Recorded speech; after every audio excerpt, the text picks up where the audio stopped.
Track 7, You Wilin Fish Grits, inspired by Wale, Fish and Grits. Ingredients: 1 pack of instant grits, butter flavor, dry. 1 can of skinless, boneless sardines. ½ cup chopped peppers, all colors. 1/4 cup of chopped onion. 1 whole egg, optional. 1 ounce of cheese. Provides 490 calories per serving. 25 grams of fat, or 32% of your daily value. 8 grams of saturated fat, or 40% of your daily value.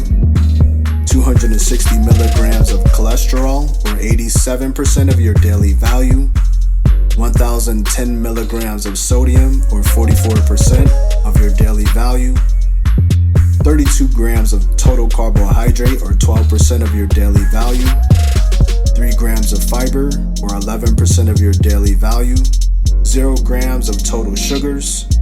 37 grams of protein, or 74% of your daily value.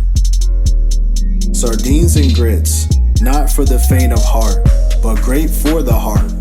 Sardines and grits is certainly not a popular dish, however, it is very healthy. Sardines provide protein and omega-3 fatty acids, a type of fat that reduces inflammation, lowers triglycerides, and helps to reduce the risk of heart disease. The mixture of sardines with grits makes for a surprisingly delicious dish. Add vegetables for a complete meal. Bet you never seen a dish like this. Directions: heat skillet with non-stick spray. Add fresh or frozen vegetables to pan and saute. Add egg and scramble. Add 1 packet of grits to a bowl with a ½ cup of water. Heat and microwave for 2 minutes. Add vegetables and eggs to grits. Open can of sardines. Drain oil and add to bowl. Mix and garnish with tomatoes.